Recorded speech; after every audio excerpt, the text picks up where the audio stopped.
In terms of voice production, vocal folds need to close or nearly close to produce voice. Vocal fold vibration is a passive phenomena in which air from the lungs is driven past the vocal folds. Because the vocal folds, or the space between the vocal folds, is smaller than the space in the lung, the vocal folds themselves are driven into vibration. That vibration produces a buzzing sound. That buzzing sound is the neutral or schwa vowel and has a similar sound to I then use my tongue, jaw, lips, mouth, and throat muscles to shape that neutral or schwa vowel sound into words. This whole passive phenomena is referred to as the myoelastic aerodynamic theory of vocal fold vibration, and we'll go into this more later within this module. Laryngeal function for voice, then, requires that we understand the vocal fold structure. Here we have a human neck, and the plane cut through here is something called a coronal plane. This is cut through the middle of the larynx, and we can see the trachea and the vocal fold structures that we've seen earlier, as well as the supraglottic vocal tract, or the area above the vocal folds. In real life, this close-up segment translates to this region right here. Here we have the thyroarytenoid muscle, and then the skin or skin surface, mucosal surface of the human vocal fold. The body cover theory of vocal fold vibration also promotes the fact that vocal fold vibration is a passive event.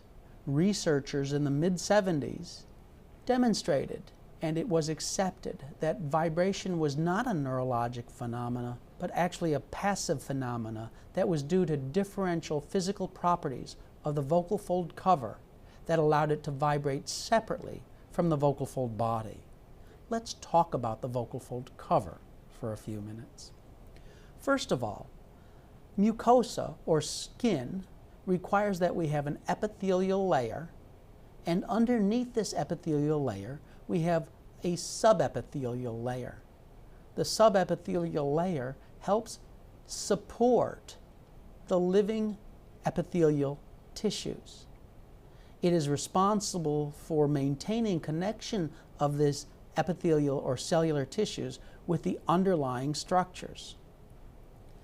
Within the human vocal fold, because of the way we use our voice, this subepithelial tissue differentiates into 3 specific layers. These layers are determined by the concentration of different proteins within this subepithelium. The first layer is called the superficial layer of the lamina propria, and it is composed of particles of proteins called glycosaminoglycans or glycoproteins. These are responsible for the sponginess or the thickness or thinness, also known as viscosity, of this layer. The intermediate layer of this region is composed primarily of these black fibers here, which are elastin particles. Lastly, the smallest or the deep layer of this region, seen in yellow here on this particular stain, is composed of dense, packed collagen fibers.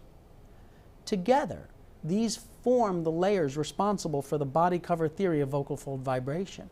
The cover is the epithelium plus the superficial layer of the lamina propria. The transition zone, also known as the vocal ligament, is the intermediate layer of the lamina propria, which is rich in elastin, and the deep layer, which is rich in collagen. The body is the thyroarytenoid muscle or the vocalis muscle. Because of this rich elastin layer that develops through the way we use our voice, the cover separates from the body during vibration. This allows us to have high pitch and low pitch and everything in between. No other mammalian species has this arrangement of the subepithelial tissues within their vocal fold. The purpose of the intrinsic laryngeal musculature, then, is to bring the vocal fold skin, the vibratory portion, into a nearly closed configuration. We then, through action of the thyroarytenoid muscle and the vocalis muscle, control tension in the body and the cover separately and independently. This allows us to contract or tense one portion without tensing the other, or tense one portion without tensing the other, allowing us to have different modes of vibration, allowing us again to have low pitch and high pitch and everything in between. Dogs bark or growl, but you rarely hear a dog glissando. Here is the vocal folds seen in coronal section with a cartoon of vibration. What happens here is the air comes up through the trachea, is passed between the true vocal folds in the region called the glottis, and because of the different air properties, aerodynamic properties of this space, it draws the vocal folds together and closes them, and then it blows them open again. This creates vocal fold vibration. Here is a clinical view of vocal folds, and here's what we see with laryngeal stroboscopy. The vocal folds are vibrating. They open to breathe in, and then our patient closes them and begins to blow air through them, and you can see how they are entrained or driven into vibration. What are the requirements for laryngeal vibration? We mentioned earlier the myoelastic aerodynamic theory of vocal fold vibration. Specifically, the glottis needs to adopt an aerodynamic configuration. The intrinsic laryngeal muscles are responsible for placing the vocal folds into a nearly closed configuration so that we can blow air through them in entrained vibration. This requires intact muscle and nerve function, as well as a normal or intact mucosal surface. If this mucosal surface is absent or deranged, it's going to affect our overall aerodynamic glottic space. When I prepare to speak, my brain tells my vocal folds to become nearly closed, to adopt this aerodynamic configuration. My brain sends signals to my vocal folds to place them into the appropriate position. Studies of laryngeal muscle contraction demonstrate that this electrical activity within the muscle occurs microseconds prior to the onset of sound. This is referred to as the prephonatory burst. My brain sets my vocal folds into the appropriate position for phonation to begin. Other research has demonstrated that the ideal gap between the vocal folds, or the prephonatory width, is between 0.6 and 1 millimeter. When I bring my vocal folds into that position, I can entrain vibration of the vocal fold mucosa with the least amount of effort, with the most efficiency. The Bernoulli principle is actually the conservation of energy in flowing fluids, and air is a fluid.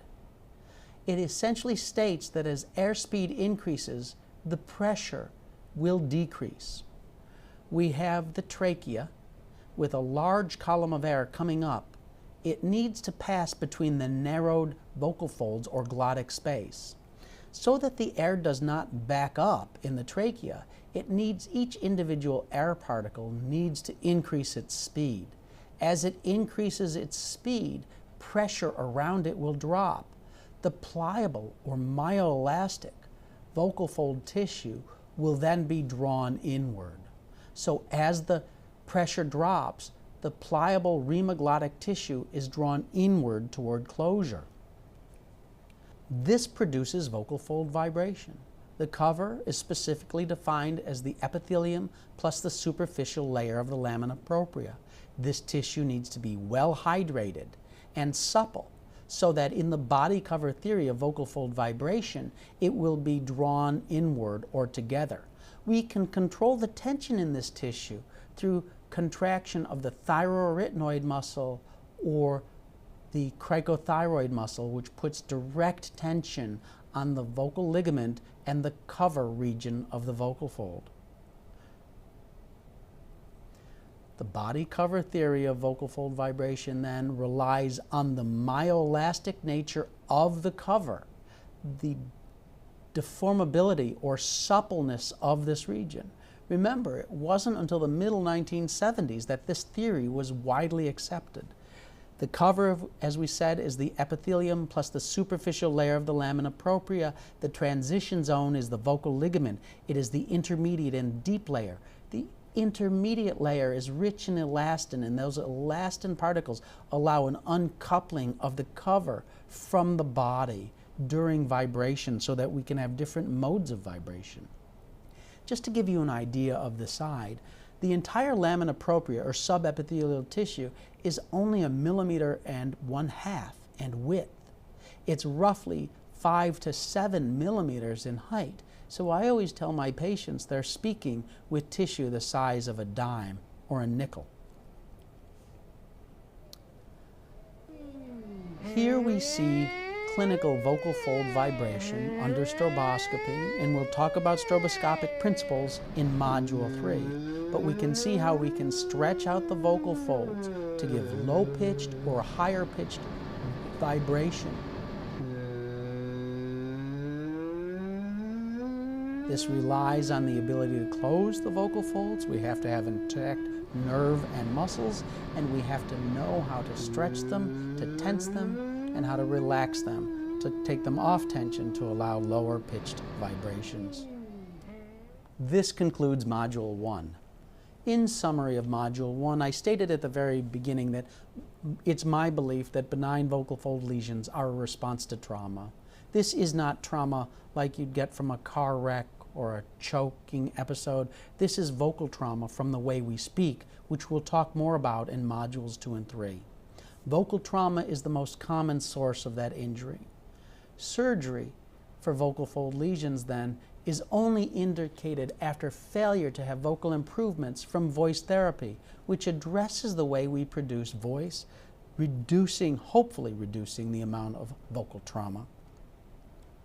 Specialized muscles, both inside, intrinsic to the larynx, and outside, extrinsic to the larynx, place the vocal folds in an appropriate position and stabilize the larynx within the neck to allow voice to be produced. The body cover theory, established by researchers in the mid-1970s, explains current concepts of vocal fold vibration. Vocal fold vibration is a passive event. It occurs due to differential tension and mass between the cover and the body of the vocal folds. I look forward to presenting Module 2 to you.